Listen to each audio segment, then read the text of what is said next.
Masayang araw po sa ating lahat. Ako po si Dana Angelica Padalapat ng BEd 2A.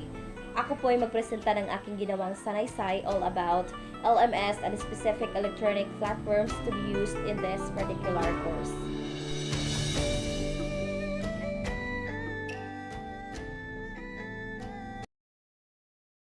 Ang Learning Management System or LMS ay mahalaga sapagkat ito ay nagbibigay ng organisadong sistema para sa pamamahagi ng mga materyales, pagsasagawa ng mga gawain, at pagsubaybay sa progreso sa online na edukasyon.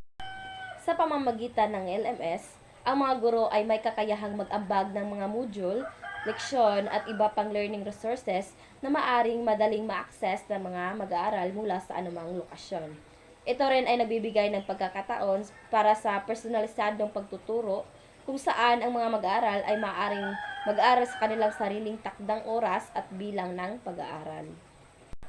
Sa makabagong panahon ng digitized na pag-aaral ngayon, ang LMS software ay nagiging isang epektibo at abot-kayang solusyon para sa malawakang edukasyon. Nagbibigay ito ng mas malayang oras ng pag-aaral na ayon sa iba't ibang estilo ng pagtuturo at nag-aalok ng makabagong pamamaraan para sa interaktibong pag-aaral. Sa tulong ng LMS, nagiging mas madali at epektibo ang pag-aaral, lalo na sa mga sitwasyon ng pangmatagalang distansyang pagsasanay. Para sa pagtuturo ng Filipino Elementarya 2, ang Google Classroom at Canvas ay mahalagang kasangkapang maaaring gamitin. Ang Google Classroom ay nagbibigay ng madaling access para sa mga guro at mag-aaral, kung saan maaari silang mag-upload at magbigay ng mga gawain at materyales ng direkta. Ang sistema ng feedback nito ay nagbibigay daan sa mabilis at maayos na pagsusuri ng mga gawain ng mag-aaral. Isa pa, ang integrasyon ng Google Classroom ay nagpapadali sa pagtukoy ng mga deadline at schedule ng klase. Ang platform na ito ay libre, madaling gamitin at nagtataguyod ng malakas na ugnayan sa pagitan ng guro at mag-aaral na naglalayong palakasin ang koneksyon at kooperasyon sa loob ng klase. Sa kabilang dako, ang Canvas ay kapaki-pakinabang sa mag-aaral dahil nagbibigay ito ng simpleng paraan para ma-access ang mga aralin, takdang aralin at pagsusulit online.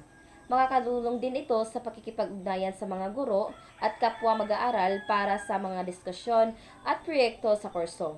Ang Canvas din ay nagbibigay ng mas malawak na mga pagpipilian para sa mga customized na mga kurso at aktibidad na nagpapahintulot sa mga guro na mag-adapt ng kanilang pagtuturo base sa mga pangangailangan ng kanilang mga mag-aaral.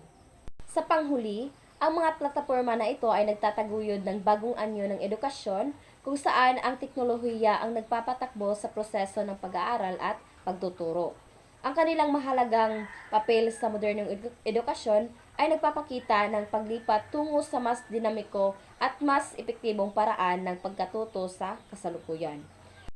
Masusing ipinapakita ng mga teknolohikal na plataporma tulad ng Google Classroom at Canvas ang napakalaking kahalagahan ng teknolohiya sa makabagong edukasyon na nagbibigay daan sa mas interaktibo at pinahusay na karanasan sa pag-aaral.